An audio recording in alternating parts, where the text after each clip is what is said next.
Start. प्राकृतिक आपदाओं, राजनीतिक सरगर्मियों व महिलाओं के प्रति बढ़ते अपराध के बीच फ्रांस की एनी एर्नो को नोबेल साहित्य पुरस्कार मिलना न सिर्फ यूरोप बल्कि पूरे विश्व में महिला सशक्तिकरण की दिशा में आशावाद की किरण पैदा करता है। एर्नो साहित्य का नोबेल पाने वाली पहली फ्रेंच लेखिका हैं। साल 1901 में नोबेल पुरस्कार की शुरुआत हुई थी और अब तक फ्रांस के 15 अन्य साहित्यकार इससे सम्मानित हो चुके हैं, जिनमें कई नाम उल्लेखनीय हैं।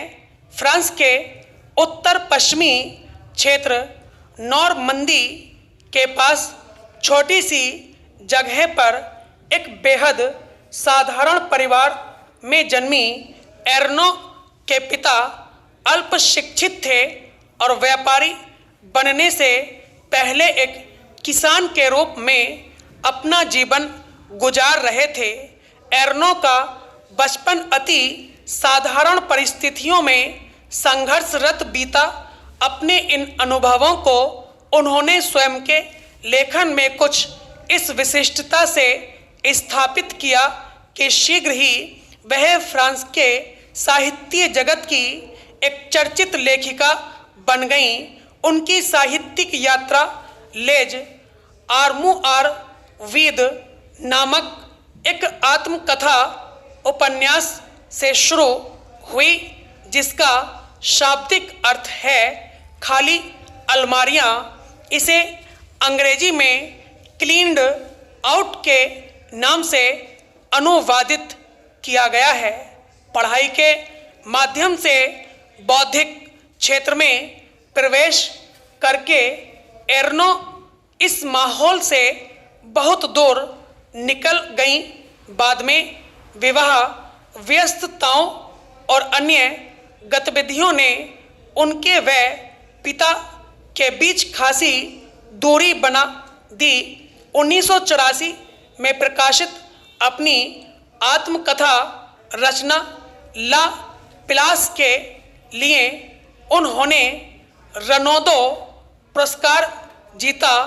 इसमें पिता के साथ उनके रिश्ते और फ्रांस के एक छोटे से शहर में बड़े होने के अनुभवों का विस्तार से जिक्र किया गया है।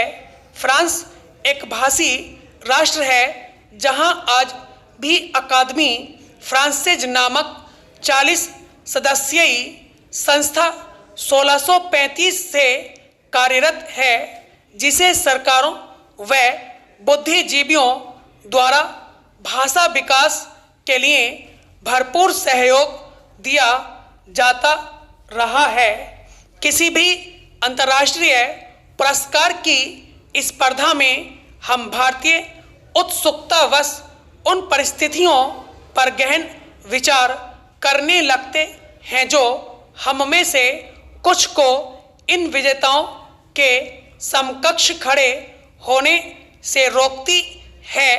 कहा जा सकता है कि भारत जैसा बहुभाषी राष्ट्र जब तक भाषा विकास को सुनियोजित रूप में आकार देने के बाद उस पर युद्ध स्तर से नियोजन का संकल्प न ले, तब तक अपने साहित्य और भाषाओं के साथ अन्याय करते रहने के हम गुनहगार माने जाएंगे।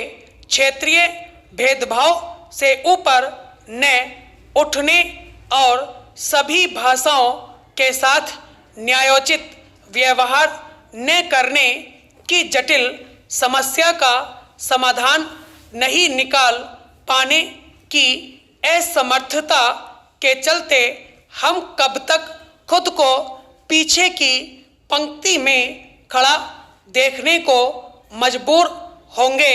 स्टॉप।